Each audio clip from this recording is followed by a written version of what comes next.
ये जो पृथ्वी है, इसको हिंदू परंपरा के अनुसार मर्त्य लोक कहा गया है।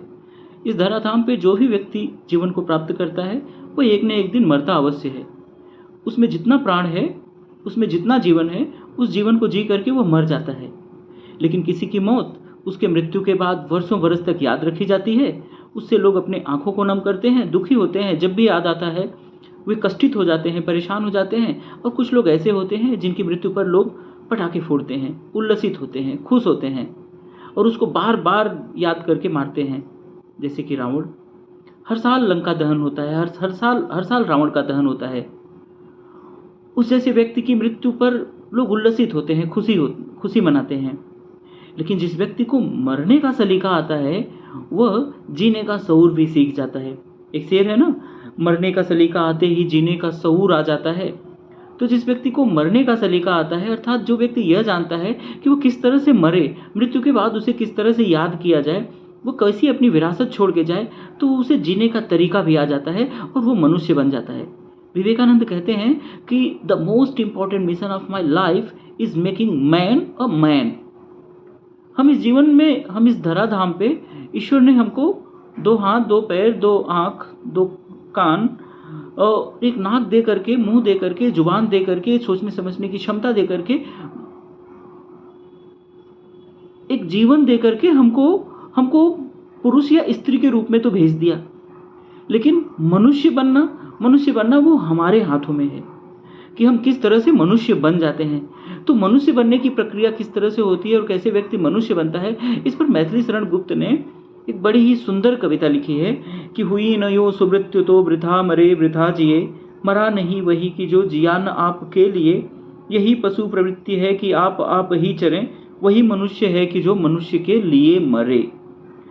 तो मनुष्य बनने की जो प्रथम शर्त है वो ये है कि व्यक्ति अगर दूसरे मनुष्य के लिए जीना सीख जाए, दूसरे जीवों के लिए जीना सीख जाए, तो वो मनुष्य बन जाता है।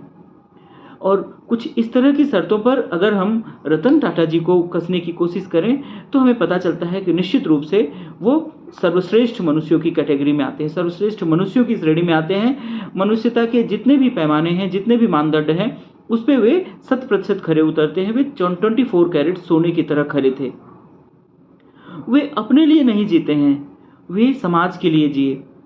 वे इतने बड़े महान empire Tata trust, Tata sons के चेयरमैन रहते हुए अपनी कंपनी को पूरी दुनिया भर में फैला करके, दुनिया के 100 से अधिक देशों में उसके कारोबार का विस्तार करके, पूंजी को अपने लिए संग्रहित न करके टाटा ट्रस्ट बना करके उस ट्रस्ट के माध्यम से उस पूंजी का संचालन करते हुए और उस ट्रस्ट को सिर्फ व्यवसाय संचालन, सिर्फ धन अर्जन, अर्थ अर्जन और फायदा कमाने वाली कंपनी, फायदा कमाने वाली मशीन के रूप में अपनी कंपनियों को न बना करके, बल्कि समाज के कल्याण के लिए एक टूल के रूप में उन्होंने यूज किया।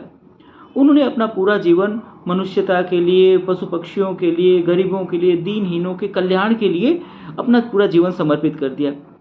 व्यक्तिगत इच्छाएं सभी की होती हैं, शादी विवाह करना, बच्चे पैदा करना, अपनी संतति को आगे बढ़ाना, लेकिन उनमें ऐसी भावनाएं जो थी भी शुरुआती दौर में, उसे उन्होंने जब दूसरे लोगों को देखा तो उसका उन्होंने त्याग करके अपने पूरे जीवन को समाज हित में लगा दिया, कंपनी के हित में लगा दिया, क्योंकि उन्हें मालूम था कि ये कंपनी जितनी बड़ी होगी उतना ही इस देश के गरीबों का कल्याण होगा। उन्होंने एक समय कहा था कि मैं ऐसे भारत की कल्पना करता हूँ जहाँ पर कि कोई भी बच्चा आधा पेट खा करके या भूखा सोने न जाए। मैं ऐसे भारत की कल्पना करता हूँ कि जहाँ पर हर व्यक्ति के लिए शिक्षा हो, हर व्यक्ति के लिए स्वास्थ्य हो। वो कहते थे कि I am very passionate about this country and I am a proud Indian. निश्चित रूप से वो प्राउड इंडियन थे, वे बहुत ही पैशनेट थे कंपनी, इस देश के लिए। उन्होंने ऐसे ऐसे उद्यम स्थापित किए, ऐसे ऐसे शोध संस्थान स्थापित किए, ऐसे चिकित्सालय स्थापित किए जिसका भारत सदा सदा तक उपभोग करता रहेगा और भारत की वृद्धि में टाटा के योगदान को कभी नहीं भुलाया जा सकता।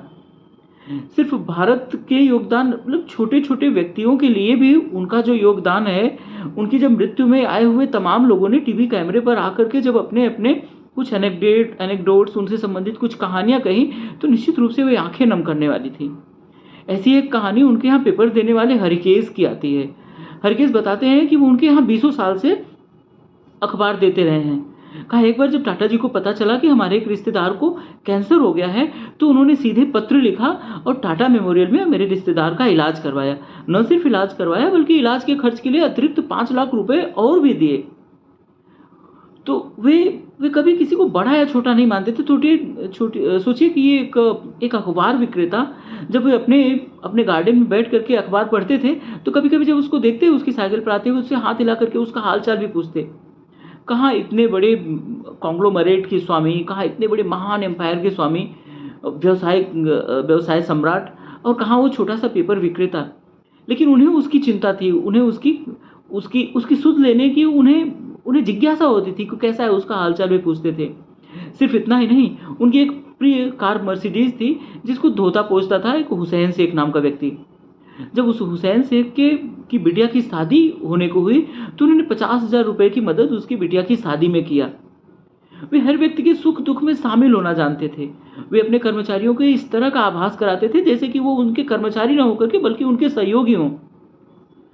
एक बहुत ही प्रतिष्ठित पत्रकार प्रदीप सिंह जी हैं, एक टीवी कार्यक्रम में मैंने उनको सुना कि एक बार वे एक अमेरिका गए हुए थे, वहाँ पे लिफ्ट में ताज होटल की लिफ्ट में एक कर्मचारी उनको मिला। जब उनसे उन्होंने वार्तालाप किया तो उन्हें ऐसा लगा कि जैसे वो उन्हें बता रहा हो कि वो टाटा का सहयोगी है, ऐसा लगा जैसे कि वो टाटा के बिज़नेस का पार्टनर है।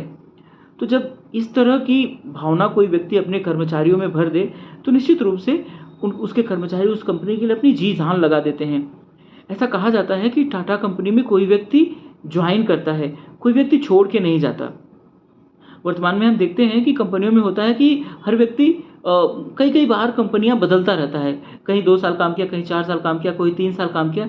लेकिन टाटा कंपनी में उनके कर्मचारियों का लॉयल्टी फैक्टर इस तरह है कि लगभग 90% से अधिक कर्मचारी जब एक बार टाटा में आते हैं तो टाटा को छोड़ करके जाते ही नहीं। क्यों? ऐसा नहीं है कि दूसरी कंपनियों से अधिक उनको वेतन मिलता है, ऐसा नहीं है कि दूसरी कंपनियों से अधिक उनको पेंशन या बोनस मिल जाती है।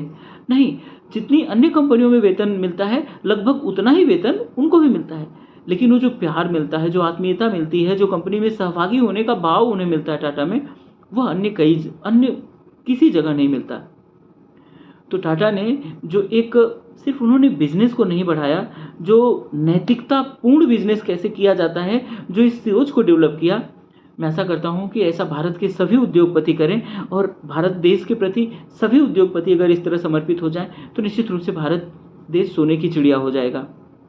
मैं तो हिंदू परंपरा को मानने वाला हूँ। मैं मानता हूँ कि जो व्यक्ति एक बार जन्मता है, मृत्यु प्राप्त करता है, उसका पुनर्जन्म होता है। लेकिन पारसियों में ऐसा नहीं माना जाता। लेकिन भारत में रहने वाले जो पारसी हैं, उनमें एक संप्रदाय है इल्म खसनूम। उस इल्म खसनूम में माना जाता है कि व्यक्ति का पुनर्जन्म भी होता है। मुझे यह नहीं मालूम है कि वो उस संप्रदाय को रतन टाटा जी मानते थे या नहीं मानते थे। मैं आशा करता हूँ कि वे शायद इस संप्रदाय को मानते हों, और न भी मानते हों तो भी मैं ईश्वर से प्रार्थना करता हूँ कि ईश्वर रतन टाटा को एक बार पुनः जन्म दे और इसी धराधाम पे जन्म दे, पुनः उन्हें भारत का नागरिक बना करके भेजे, और पुनः वे अपने विचारों से, अपने कार्यों से, अपनी कार्यशैली से एक ऐसा उदाहरण प्रस्तुत करें, और अब की बार जब रतन टाटा आए तो वे एक विकसित भारत में जन्म लें। जय हिंद, जय भारत, वंदे मातरम।